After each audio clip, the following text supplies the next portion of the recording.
what's going on, guys? My name is Brandon. Welcome to Audio Addiction, where you can find latest album reviews. You can find our band interviews, and you can find live coverage of the concerts that we get. I posted an interview with We Were Sharks on Monday. There's an interview with Modern Color going out today at 5, and then also an interview with Life in Discord going out on Friday. So definitely be on the lookout for that. In terms of EP reviews, I did one with Ghost Friends. That their album came out today, so go check that out if you're interested. And I also will be doing an EP review of Brent Walsh's new EP, which I hope to have out by the end of the week, tentatively, but I'd love to get a review out of that as well. But if you checked any of that out, definitely go give it a listen, as well as I've been posting live sets, and I hope to be getting more in the coming weeks. But tonight, we're going to be talking about Silent Planet's new record, When the End Began.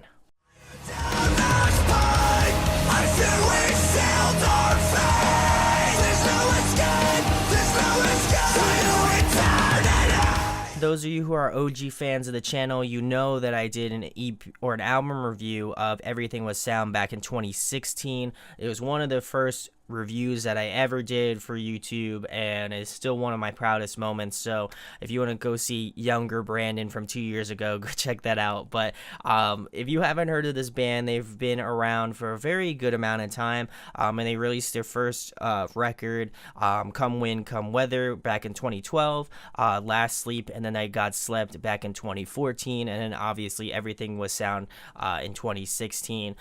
This is a follow-up to all of those records, and I was really stoked to go give this a listen. I have checked out all of the singles, and they are fire, so I'm super stoked to give the rest of the record a listen. So as you know, I'm going to go through each track, give you my thoughts and opinions on it, go through some pros and cons, and then finish it out with an overall rating. So the first track is called Thus Spoke. This is a very much an intro track to the record. I feel like Garrett doesn't come in to around the 1 minute and 15-second mark, but I love the sort of uneasy, just dark undertone that you get in this track, and I feel like that really kind of sets the tone, no pun intended, to the rest of the record. It's very dark, it's very eerie, and I love that about this band. I like that they keep evolving, they keep changing, and they really make it interesting. But I also think another really nice ode to the past records that they've done through Solidstate is the last lyrical line of the track. It's Everything Was Sound, the Night God Slept. Or When the End Began, Everything Was Sound, the Night God Slept. I just like the lyrical reference behind that. I may have messed it up a little bit, but you get the point. I think it is a really solid sentiment to how good and how awesome Garrett is lyrically. I think he is the best in the musical scene at the current moment. I think that kind of solidifies that, in my opinion. So we're going to move into track number 2, which is A New Eternity. This is the most recent single that they released. They actually released it a couple days ago with a video, and this one's one of my favorites. I was kind of surprised they released it as a single, but I digress. I love how the sort of intro of the last track, Thus Spoke, kind of bleeds into the beginning of this track. I think the instrumentation kind of is keeping in a similar sound to the previous record, Everything Was Sound, which is definitely cool. I love that vibe. I like the direction that they were going in sonically. I think it really fits with what they're doing. Garrett sounds great in this track as well. I think that the chorus absolutely sold me for sure. I think Thomas's voice really transcends this track and makes it to that next level. And I don't feel like in the previous record he wasn't given as much time as, if I can remember. It's been 2 years ago, but I think that Garrett just over that time has become a better vocalist, and I think that obviously shows in this track and tracks to follow for sure. But I love his cleans on this track. It adds that sort of minor tonality to the track, and again, keeping with that sort of darker theme, I could totally see the parallels between that. I also feel like it reflects and kind of mirrors that dark lyricism that I had been referring to previously, which is definitely, again, a product of how well they are structured as a band. So we're gonna move into track number 3, which is Northern Fire's Guernica. I'm pretty sure that's how you pronunciate it. Again, I'm terrible with pronunciating things. If you know the channel, you know I'm bad at doing that. But getting back to the song, this was the first single that had been released. It's one of my favorites. It's still one of my favorites. I think it even fits way better in the record as opposed to just the single itself. digging this sort of ethereal opening. I think it kind of takes cues from the New Eternity. Very open, very kind of melodic, and I like that. I think it helps the song build, and then just the payoff of this track once, Garrett and the instrumentation kind of picks up is definitely cool. The guitar riffs on this track are some of my favorite off the record, and some of my favorite that Silent Planet has done as a band. Really, the guitar work is phenomenal. There's another track off this record that I am just locked and loaded on in terms of guitar work. Super awesome stuff. Another fantastic chorus. I think Thomas really shines a lot in this one. And I really love the vocal delivery at 1 minute and 35 seconds to around the 1 minute and 50-second mark with Garrett's vocals. I think they just have this fast, sort of almost rap pacing to it, which is really cool. And I think it kind of, parallels this sort of more faster paced rhythmic patterns of this track, which is definitely nice. I think it has a similar vibe to their older material, Last Sleep and probably The Night God Slept, since they are kind of an amalgamation of the same thing. I think that they really keep with that sort of sonic vibe of the older material, but still obviously bringing it into the new Silent Planet sound. And the ending of this track is so brutal. I love just Garrett's long scream at the end. I feel like it is just a cherry on top to a phenomenal Silent Planet track. So we're gonna move into track number 4, which is After Dusk. This one sounds thick. Let me just tell you, this is a beefy one, and I love, again, the darker theming of this track. I think it's really cool, and just the drop at 1 minute and 50-second mark to around the 2 minutes and 7-second mark. There's a drop in between that just makes those panties drop. I know that was a terrible reference, but regardless, I still think that as soon as that hits, man, you guys aren't ready. That's all I'm going to tell you. I love that there's a really good amount of heaviness, but obviously keeps it very melodic still. I think this is one of the heaviest tracks off the record, along with Vanity Sleep, which has been released already. I think those two are pretty close to the heaviest tracks off the records in terms of instrumentals, which is definitely cool. So we're going to move into track number 5, which is Visibly Unseen, or Visible Unseen. Corrected myself, but this one is one of my favorites as well. I like this one a lot, particularly because of the syncopation of the drums and the guitar work. I think they mirror each other in a very sick way, that I feel like you do hear pretty often, and you hear it more in like progressive, like gent. I hate saying that word, but very much in that sort of vein. And I like that there's a good amount of echoing in the scream, where Garrett will be screaming one part, then Garrett will come in later and scream the second part. I think adds a nice counterbalance to the track, as well as another thing that I like is the electronic presence of the songs that not only this one is, but the songs that precede it are. It very much takes cues from another favorite band of mine, The Devil Wears Prada.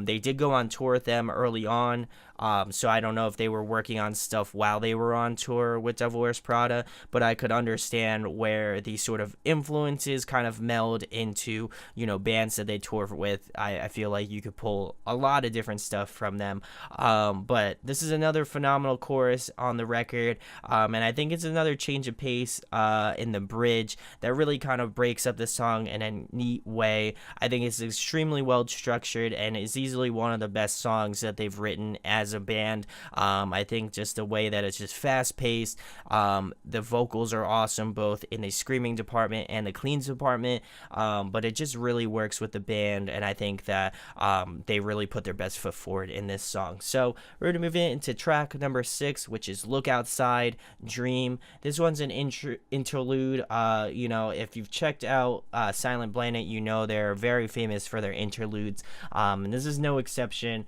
This one's really cool.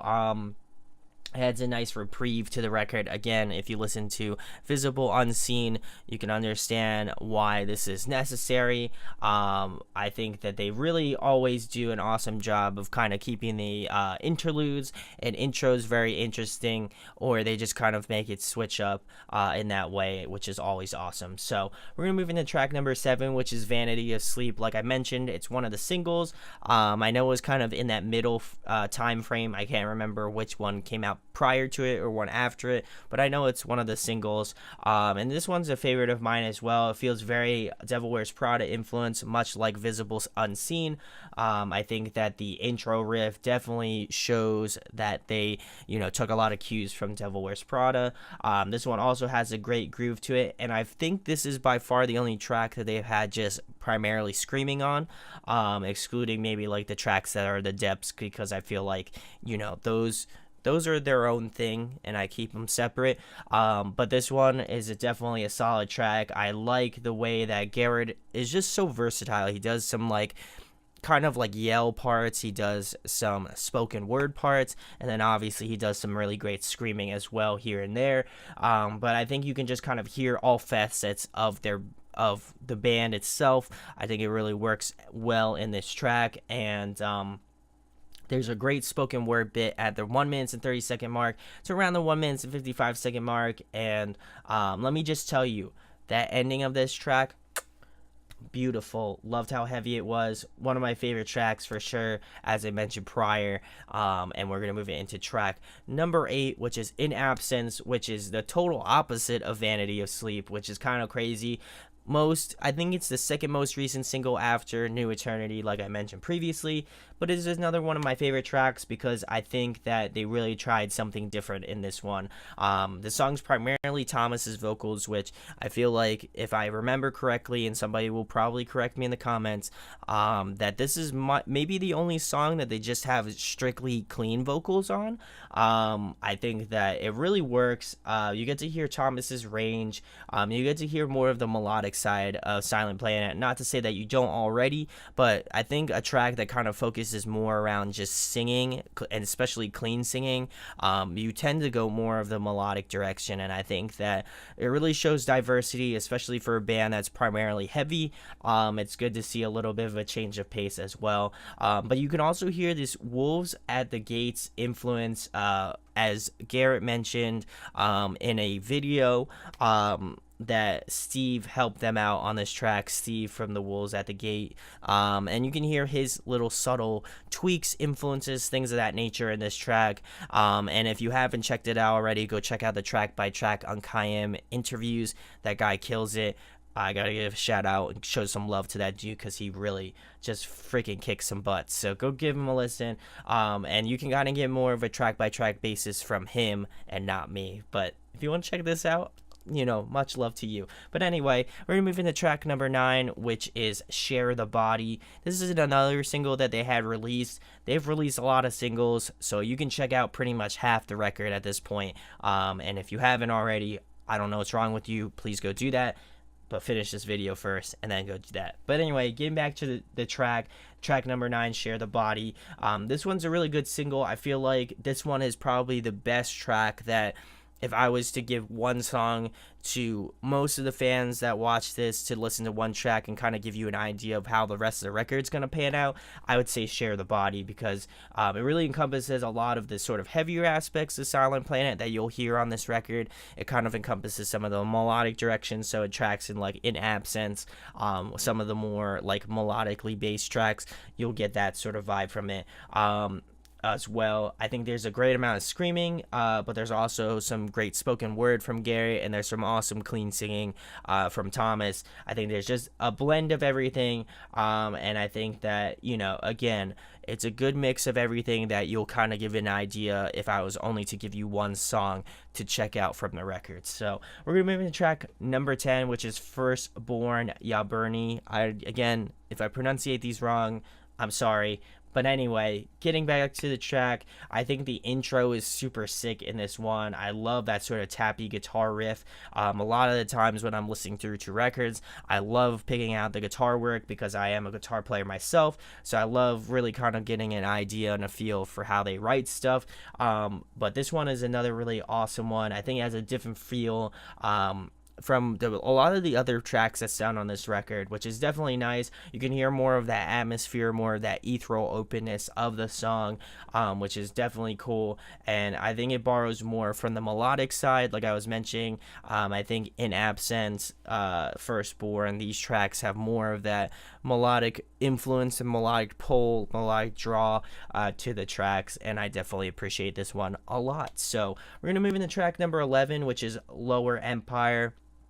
This one's one of my favorites, and I think the reason for it being one of my favorites is it just has this memorability to it. Every time I listen to this record, and this record's a long record, 14 tracks, I would say 3 of them are interludes, so if you even cut those out, that's 11 tracks I can count. I was thinking about it, and I was going to say like 12 or something, but I did it, and I'm proud of myself. But getting back to the track, it's just memorable, and I think that the reason why is that guitar work really, again, really solidifies this track to me as being one of the best ones. I think that it just keeps with sort of the high energy of the song, but it's also really interesting, really unique, really technical, and I definitely like that. The cleans were really interesting, especially with that sort of robotic-esque sound to it, but also just the chorus in general. I love Thomas's voice. As I've reiterated a few times, I think that that's really cool. And there's this sick breakdown at the 2 minutes and 25 second mark to around the 2 minutes and 40 second mark. That's really solid.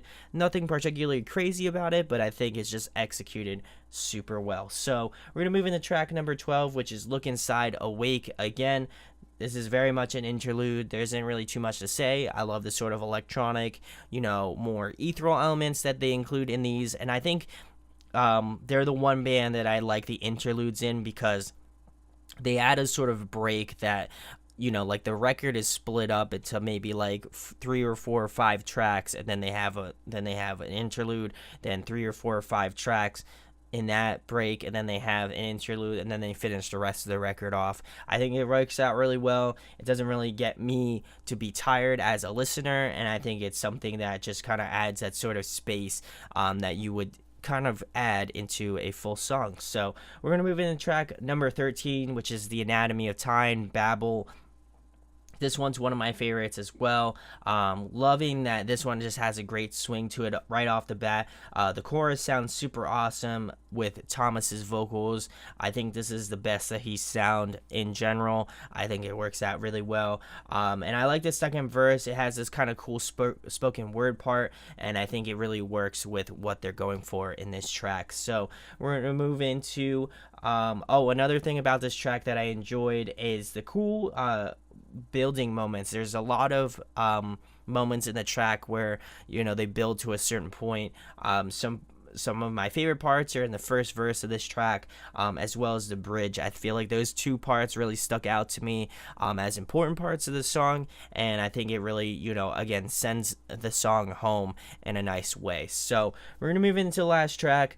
Track number 14, which is The Depths. The first version of this was in Come Wind, Come Weather back in 2012, and then they released another one in The Night God Slept, and then I think they skipped over it and Everything Was Sound, and now they're bringing it back for the third one to complete the trifecta, which is definitely cool. I think it keeps with a similar vibe of how, just really important this track is to the band.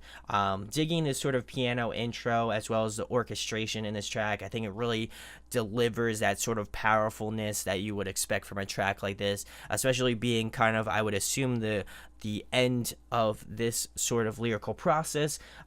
Not entirely sure. There isn't any clue on whether or not he's going to continue doing it in that direction or not, but still, regardless, if it is the end, I think they finished it off in the best way that they could. You can really hear the weight and the emotion of this song, which I love.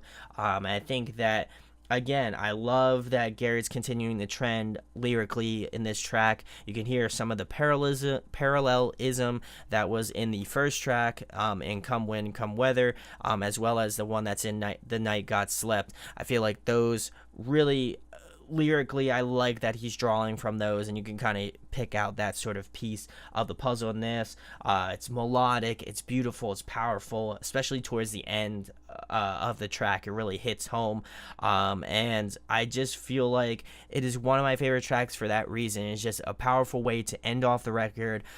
It really kind of puts the nail in the coffin, no pun intended, and I think it really, again, works with selling home just that powerful quality of this band, and I feel like they are unlike any other band, and they are able to do it something like that. So some pros and cons I have about this record. Cons, I have none. This is probably by far their best work to date. It's heavy, it's melodic. I think they just keep getting better and better with putting records together. Garrett sounds awesome as a screamer. Thomas has sounded the best that he's ever sounded as a clean vocalist. And just their guitar writing is unique. It's interesting. There are some tracks that kind of have that similarity to it, but I think they really have this way of keeping metalcore refreshing, and I love that. It's powerful.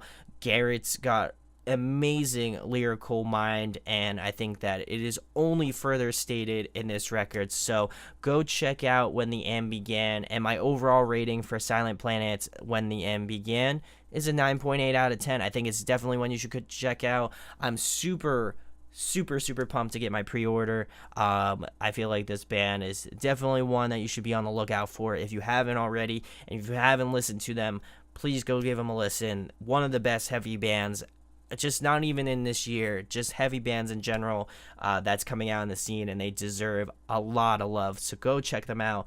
And if you enjoyed this review, let me know what your favorite tracks are in the comments below. Let me know what your thoughts are on it. If you agree with me, if you disagree, I'd love to see your point of view and hear your point of view. So definitely weigh in the comments below. And if you enjoyed it, please subscribe, hit that thumbs up. It goes a long way. And check out our other content. Plenty of awesome stuff to come in the rest of this year. And I will be start getting ready for the end of the year, albums of the year, EPs of the year, all that goodness. So be on the lookout for that. And also, it's Halloween, so have a good Halloween. Stay safe out there. Love you guys. My name is Brandon. We hope you got your fix, and we'll be talking with you soon. Peace. Hey guys, hope you enjoyed the video. Thanks for watching. Of course, if you enjoy what we do, make sure to go check out the other series we do. We do album reviews, we do band interviews, and we do live videos, so definitely go check that out.